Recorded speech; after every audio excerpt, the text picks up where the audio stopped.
Las noticias en RCN Radio, con Yolanda Ruiz.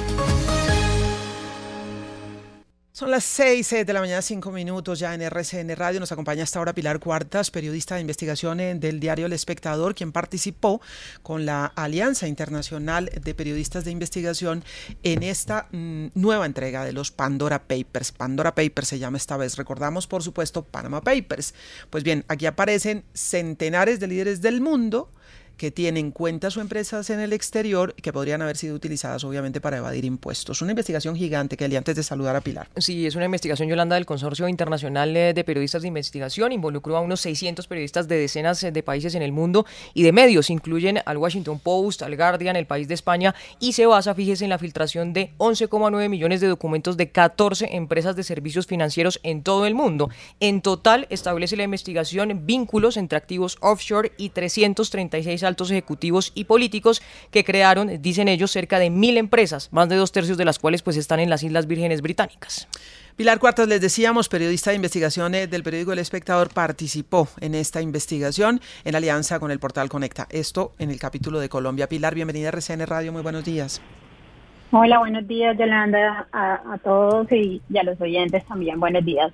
Bueno, primero pues gran trabajo internacional. Yo digo que la prensa está haciendo lo que le corresponde y es poner luz allí en esas cosas que la sociedad debe conocer y debe saber. Esta es una alianza impresionante de los medios más importantes del mundo. Hablemos del capítulo de Colombia, de Pandora Papers. Pilar, ¿cuántas personas, líderes o que tengan actividades, dijéramos, en el ojo público, aparecen en esta investigación? Porque hasta el momento han aparecido algunos nombres, pero entendemos que vienen más. ¿Cuántas han detectado ustedes? Bueno, en el capítulo colombiano que trabajamos El Espectador y Conectas en alianza, identificamos más de 500 nombres, aproximadamente 588, creemos que es la cifra de los nombres colombianos que ya aparecen, entre personas naturales y personas jurídicas que registran pues como dueños reales o beneficiarios de las sociedades en estas jurisdicciones. Y nosotros nos hemos concentrado, ¿cierto?, en una gran parte de esos nombres que le vemos relevancia pública, interés periodístico, y una gran parte de ese grupo de colombianos pues corresponde a personas que son funcionarias públicas o han tenido funciones públicas.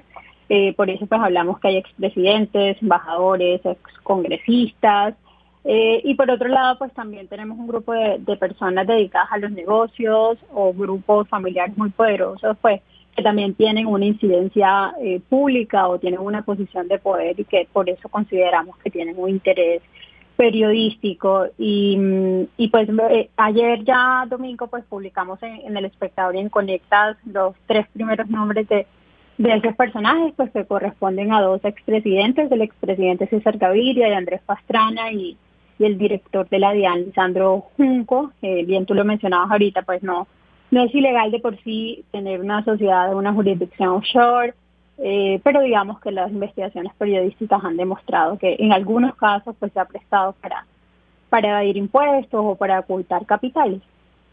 ¿Qué es lo que tienen en común estas personas, Pilar? Y en el caso de Colombia, estas 588 personas, ¿qué es lo que hace que aparezcan en la lista? Claro, pues nosotros tenemos la información, ¿cierto? Y lo que hicimos fue elegir pues las personas que creemos que tienen interés público con sus nombres y que tienen en común. La mayoría de estas personas pues son beneficiarias de sociedades en jurisdicciones como Panamá, Islas Vírgenes Británicas, Delaware, que son jurisdicciones que tienen una baja tributación o un alto nivel de secretismo y que pues obviamente pues tributariamente permiten algunas exenciones comparado pues con Colombia. Entonces estas personas aparecen como beneficiarias de estas sociedades o dueños reales, y también en algunos casos esas personas colombianas también aparecen como directivos de esas sociedades, como directores, apoderados, pues que tienen algún vínculo, alguna relación con esas sociedades, y bajo ese criterio pues nosotros también elegimos la historia sobre que íbamos a desarrollar en profundidad. Pero pues en definitiva estas personas tienen alguna relación con una sociedad en una jurisdicción con beneficios fiscales, algunas de ellas consideradas pues paraísos fiscales. Sí, el director de la DIAN particularmente ha salido a pronunciarse y a decir que la empresa que él tiene o la cuenta que él tiene, y las dos cosas no están en paraísos fiscales y que las tiene declaradas en Colombia. ¿Qué fue lo que les llamó la atención en el caso del director de la DIAN? Lo que ustedes consideran que eventualmente puede no estar muy claro. Claro, sí, especialmente en la historia del director de la DIAN, pues primero aclarar que él fue consultado antes de esta publicación, su versión está en la nota, pudimos pues contrastar con él varias de las dudas que teníamos, pero en resumen lo que sucede con el director de la DIAN en nuestra investigación es que encontramos que él aparece como dueño de una sociedad en Delaware, en Estados Unidos, que la creó pues en 2016, y hay varias versiones de él y los documentos que nosotros tenemos. La primera es que él dice: yo la trasladé a Florida, en Estados Unidos, pero en los registros públicos pues no aparece. Nosotros como equipo periodístico, nuestra labor de reportería no la encontramos en los registros públicos de Florida como él lo menciona. Nosotros, los documentos que tenemos dicen que él la tiene en Delaware, él dice que no, que él la trasladó. Ahí pues hay una inconsistencia entre su versión y lo que nosotros pudimos averiguar.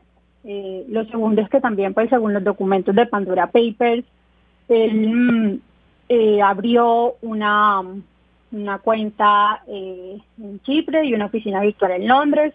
Él dice que no tiene conocimiento de eso tampoco. Y bueno, también según los registros públicos de Delaware, aparece que la compañía fue cancelada por falta de pago de impuestos, con una deuda de $1,770. El director de la DIAN pues también lo niega y aportó como unos soportes que demuestran que él ha pagado una anualidad de $300 anuales. Y pues por último aparecen, pues él en su respuesta no explica que menciona a 2 personas que intervinieron pues en estos trámites de su sociedad en Delaware. Su sociedad se llama Cyber Security System Company Subsidiary Florida en Estados Unidos.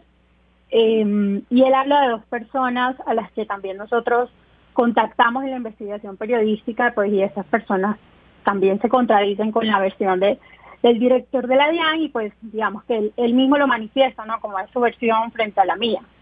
Una de esas personas es un abogado que trabaja en una firma en Estados Unidos, se llama Alex. Él dice que pues no tiene contacto con la sociedad, pues que confirma que la sociedad está en Delaware, pero además dice que pues no tiene relación con la sociedad en 2019, hasta 2019, cuando recibió el último pago por la administración de esta sociedad. Y la segunda persona contactada es una profesora que dice el director de la DIAN que le recomendó pues esta firma de abogados en Miami, Patricia Brown. El director de la DIAN pues la referenció como una de las personas que le recomendó esta firma, pues, y ella dice que no, pues que ella nunca ha recomendado ni al abogado ni a la firma que mencionó el director de la DIAN. Sí, él menciona que Delaware no es un paraíso fiscal, ¿no? Y ahí es importante recordar que hay varias listas de paraísos fiscales, no hay una sola lista de paraísos fiscales.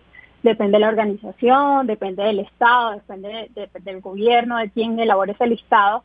Y efectivamente, como él lo menciona, según la OCDE y Colombia, pues Delaware no es un paraíso fiscal, pero Delaware es una jurisdicción que ha sido criticada por organizaciones, por ejemplo, como Oxfam, que han criticado mucho en general Estados Unidos y particularmente Delaware. Entonces, como que también depende del listado que se lo elabore, y en Mintic también se mencionó Delaware y también generó discusión, ¿no? Sí.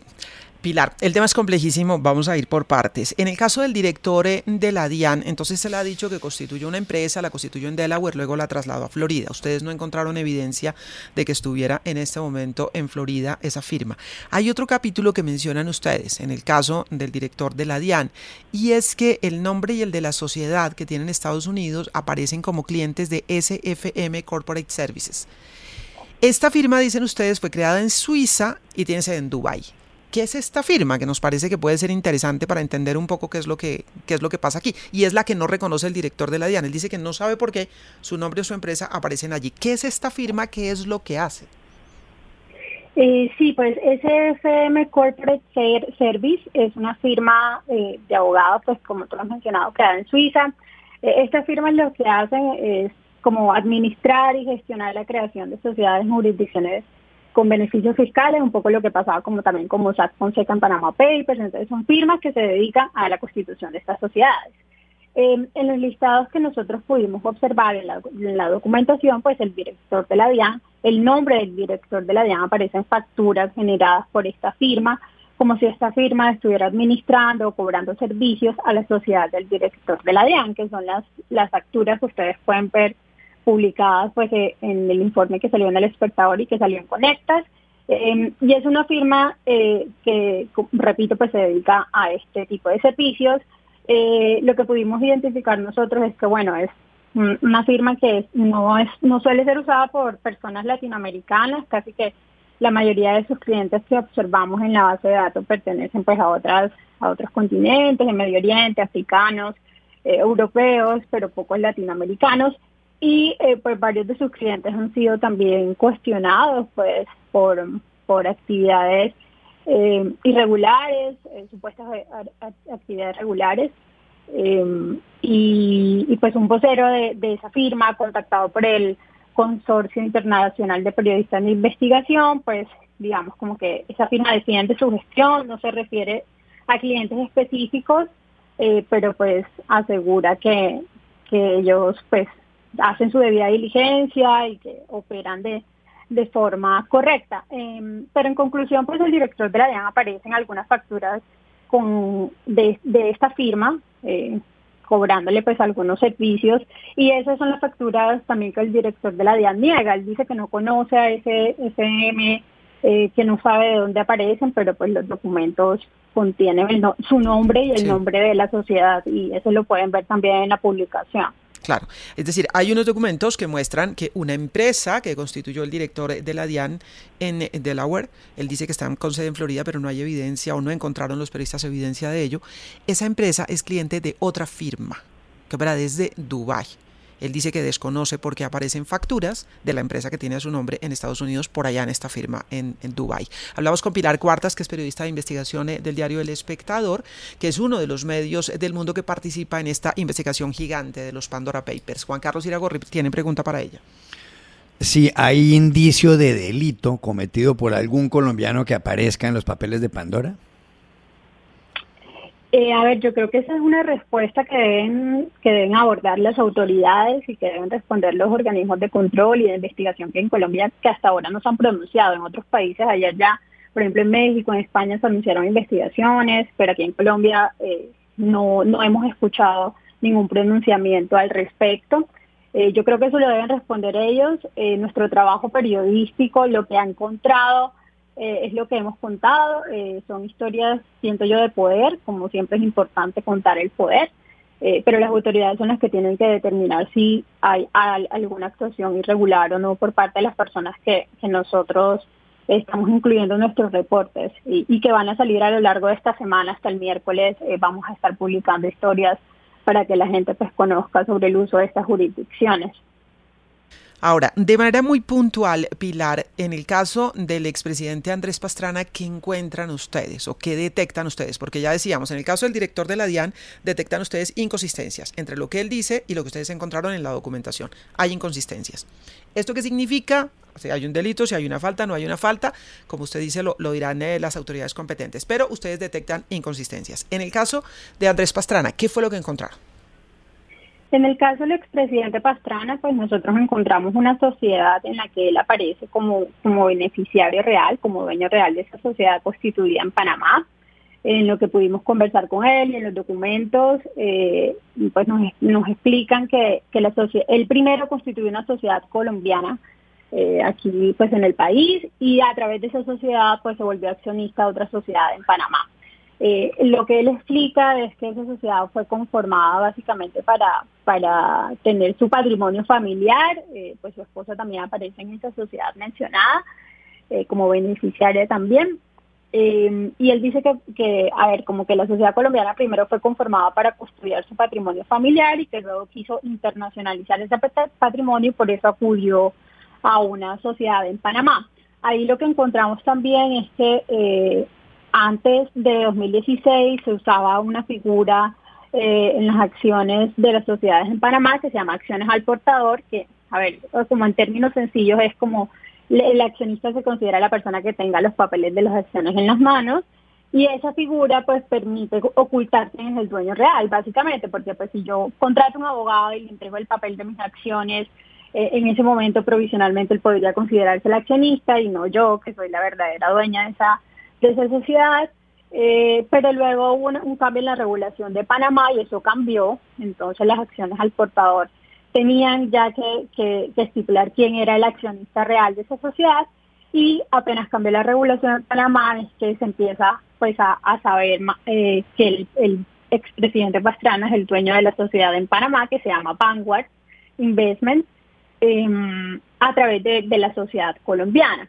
Ahí lo que él nos decía es como, pues eso no es oculto, mi nombre aparece en los registros públicos de la sociedad en Panamá, pero pues no, en los registros públicos no aparece el nombre del expresidente Pastrana. Eso lo supimos a través de Pandora Papers, que pues en los documentos pues ya queda muy claro que él es el beneficiario real, y ese ejemplo pues permite evidenciar un poco el alto nivel de secretismo de estas sociedades, ¿cierto? Y que no es tan fácil saber quién es el beneficiario de una sociedad en los registros públicos. Precisamente, Pilar, el expresidente Pastrana les dijo a ustedes sobre Vanguard, sobre esta empresa, que nunca se ocultó la identidad de los directores, dignatarios y beneficiarios, que la información es pública y consta en el registro público, documento equivalente al certificado de existencia y representación legal expedido por las cámaras de comercio en Colombia. Ustedes, entonces, por lo que le entiendo, pudieron corroborar que eso no es así, que eso no es cierto, que no aparecía. Sí, eso no es así. Eso, pues en el registro público de Panamá, es cierto, aparecen los directores, eso aparece en internet, pero a ver, los directores son abogados contratados por una firma de abogados y no te dicen nada sobre el nombre de la persona real. A ver, lo que no es cierto de lo que nosotros pudimos constatar es el nombre del beneficiario real no aparece en los registros públicos, y precisamente ese es el servicio, la ventaja que ven algunas personas en las jurisdicciones con beneficios fiscales. El nombre del dueño real de la sociedad no aparece en los registros públicos, y eso lo puede consultar cualquier persona entrando al registro público de Panamá, buscando la sociedad Vanguard Investment, y se van a dar cuenta pues que el nombre del expresidente Andrés Pastrana no aparece en ningún registro público. Muy bien, y en el caso de César Gaviria, ¿qué fue lo que encontraron ustedes en la investigación de Pandora Papers? ¿Qué es lo que detectan? Bueno, en el caso del expresidente César Gaviria, que no se quiso pronunciar cuando fue consultado por el consorcio, por el espectador y por Conectas previamente antes de publicar, nosotros encontramos que el expresidente aparece como director de una sociedad en Panamá que se llama MC2 International. Esta sociedad a su vez es accionista de otra empresa colombiana que se llama MC2 también, que está dedicada al transporte de gas natural y como al sector de hidrocarburos. Están como conectadas de esa manera esa empresa panameña que aparece en Pandora Papers con la empresa que pues aparece en Colombia y de la cual es accionista el expresidente César Gaviria con su hermano también. Eso fue lo que encontramos en el caso del expresidente. Quisimos como ampliar con él el propósito de la constitución de esta sociedad, pero en su momento pues no respondió. Pilar, se conoció precisamente hace unas horas un comunicado del expresidente César Gaviria que es muy breve. Tiene tan solo tres párrafos breves que dicen lo siguiente: en atención a las diferentes publicaciones de los medios de comunicación sobre mi participación en empresas offshore en Panamá, es mi intención aclarar que ciertamente poseo una participación que ha sido declarada ante la DIAN, conforme a las exigencias de las leyes colombianas. Y dice el expresidente Gaviria que cabe aclarar que Panamá no es un paraíso fiscal y como tal fue excluido por Colombia del decreto que señala las jurisdicciones consideradas como paraísos fiscales. Y cierra diciendo lo siguiente: es importante recalcar que a los ciudadanos colombianos no les está prohibido realizar operaciones ni poseer activos en jurisdicciones distintas a la local, lo cual es permitido y es usual en desarrollo normal de la actividad empresarial, dice el expresidente Gaviria, a quienes ustedes, dice, trataron de contactar y no obtuvieron la respuesta. ¿Qué opinión le merece esa respuesta que da ahora a través de un comunicado público? No, a mí me parece muy bien que el expresidente pues se haya pronunciado finalmente, ¿cierto? Incluso pues después de la publicación me parece supremamente válido. Siempre es importante contactar a las personas sobre las que hablamos. Pero yo creo que ahí es importante mencionar un poco, ahorita lo que hablábamos también con el caso del director de la DIAN, y que pueden encontrar también esa opinión en nuestro reportaje, en la voz de Susana Ruiz. Ella es vocera de Oxfam Internacional y que ha hablado sobre este tema de justicia a través de paraísos fiscales, y es el tema de los listados, ¿no? O sea, el hecho es cierto, o sea, en estricto sentido, Panamá no es un paraíso fiscal, así como tampoco lo es Delaware para Colombia. Colombia no lo considera paraíso fiscal, pero eso no exime de mencionar que hay organizaciones u otros estados que han criticado estas jurisdicciones. O sea, el hecho de que Colombia no lo considere paraíso fiscal no significa que no es relevante públicamente hablar de estas jurisdicciones con beneficios fiscales, porque como lo ha mencionado Oxfam Internacional, pues estas jurisdicciones en muchos casos sí operan como un paraíso fiscal por el alto nivel de secretismo, por la baja tributación. En los registros públicos nosotros no sabemos quiénes son los beneficiarios reales de las sociedades, ¿no? Si tú entras como un ciudadano común a revisar si César Gaviria Trujillo está relacionado con una sociedad en Panamá, pues no lo vas a encontrar. Y lo que dice la vocera de Oxfam, que pueden leer la entrevista en El Espectador y en Conectas, es precisamente eso, ¿no? Que falta una regulación a estas jurisdicciones, que no hay un listado común de paraísos fiscales. Plantea también la inquietud, es un eufemismo si hablamos de paraísos fiscales y de jurisdicciones offshore o jurisdicciones con beneficios fiscales. Deberíamos hablar todos de paraísos fiscales. Entonces, como también es una discusión interesante y una respuesta frente a ese argumento de Delaware no es un paraíso fiscal, Panamá no es un paraíso fiscal, sí, pero tengamos en cuenta esta crítica también. Sí, muy bien. Estamos hablando con Pilar Cuartas, que es periodista de investigación del diario El Espectador, uno de los medios que por Colombia participa en esta investigación gigante de los Pandora Papers. Ellos analizaron en su conjunto millones de documentos, se dice que 12 millones de documentos de 14 firmas de abogados que se dedican a la creación de sociedades offshore, sociedades en el exterior. En lo que publica el periódico Hoy, vienen 2 capítulos. 1, el de la vicepresidenta y la ministra de Transporte, y 2, el del exalcalde Enrique Peñalosa. En el caso de la exministra y la vicepresidenta, voy a leer textualmente el titular y una parte de lo que publica hoy el periódico El Espectador. El negocio que unió a la vicepresidenta y la ministra de Transporte con un condenado en Estados Unidos.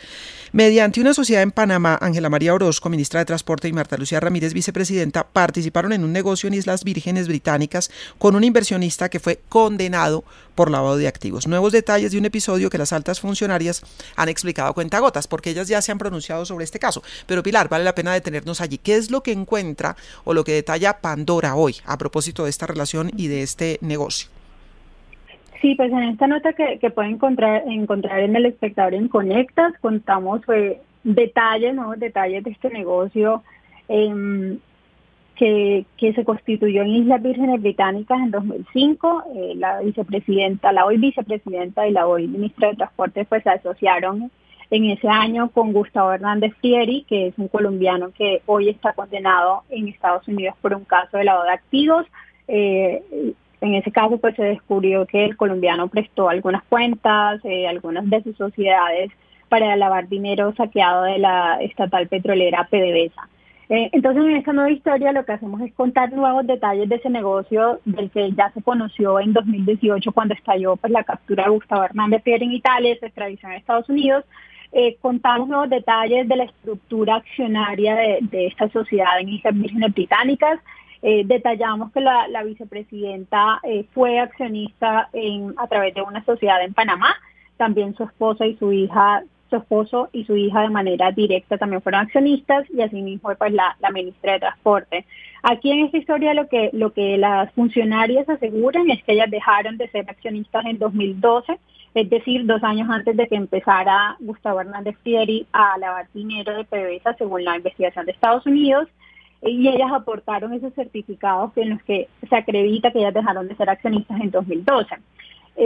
Pero nosotros en los documentos de Pandora Papers encontramos algunos certificados que daban cuenta que ellas dos seguían siendo accionistas en 2015, en 2018 incluso, o sea, mucho tiempo después de lo que ellas decían que habían dejado de ser accionistas. Y consultamos a la sociedad en Miami de la que fundó Gustavo Hernández Fieri pues a través de su hermano, y él responde que esa inconsistencia, esa aparente inconsistencia que encontramos inicialmente, se debe a una falla administrativa de ellos, pues de la empresa, y que por eso no se actualizó el registro. Eso fue lo que pues en términos muy sencillos, pues trata esa nota que publicamos hoy. Son, decíamos, la ministra de Transporte Ángela María Orozco y la vicepresidenta y canciller Marta Lucía Ramírez. Lo que ellas explican es, ya, dejamos de ser socias en ese momento, en esa época, en el momento en que estalló justamente el escándalo. El capítulo de Enrique Peñalosa, exalcalde de la ciudad de Bogotá, también se señala aquí que las firmas ya fueron liquidadas. Son 2 sociedades en 2 empresas dedicadas a la consultoría en planeación urbana en Panamá. ¿Qué es lo que a ustedes les llama la atención en Pandora Papers del caso de Enrique Peñalosa? En el caso del exalcalde y del precandidato presidencial Enrique Peñalosa, pues encontramos, como bien lo mencionabas, 2 empresas en Panamá pues dedicadas a la consultoría en planeación urbana, que él dice que pues ya están liquidadas y que el capital terminó en Colombia. Ahí encontramos, pues nos pareció también de interés público contar que 2 colaboradores de sus administraciones como alcaldes participaron también en estas sociedades a través de, pues en el rol de administradores, directivos o presidentes, no en el rol de beneficiarios, pero pues tuvieron relación con esta sociedad del exalcalde Enrique Peñalosa. Ellos aseguran que no reportaron pues ingresos de esas sociedades. Y pues el exalcalde pues Enrique Peñalosa también pues explicó que se trataba de unos servicios de consultoría. Eso fue lo que encontramos, y la historia también completa la pueden leer en El Espectador y en Conecta. Pilar, pues mucho para leer, mucho para ver y mucho para entender, porque son además investigaciones complejas, no son sencillas para entender, pero estaremos pendientes de las nuevas publicaciones. De las 588 personas que aparecen, que son colombianos, en la investigación de Pandora Papers, ¿cuáles o cuántas, no sé si nos puede anticipar cuáles, pero cuántas son de interés público, es decir, ocupan cargos públicos que sean de verdad interés para el país y que ustedes van a revelar en los próximos días? Yo pues en El Espectador en Conecta ya pueden encontrar las personas que nosotros en nuestra selección como criterio periodístico consideramos que tienen un interés público. No sabría decir cuántas exactamente seleccionamos. Creería que son unas 20 personas más o menos, pero ahí en nuestros especiales las encuentran. ¿Y cuáles? Pues tienen que leer El Espectador y Conectar durante todos esos días para saber cuáles. Claro. Esos nombres van a salir. Sí, dice Pilar, no me voy a chiviar aquí en RCN, por supuesto. Pilar, ¿cuánto tiempo trabajando en esto? La investigación a nivel global creo que lleva casi 2 años. Son más de 600 periodistas participando en esta investigación y compartiendo información, que eso es lo que me parece más valioso, ¿no? El trabajo colectivo ha sido muy importante en estos proyectos, sí. Sí. Y en el caso personal particular, Pilar, ¿cuánto tiempo, cuántos días o meses o semanas dedicada a esto?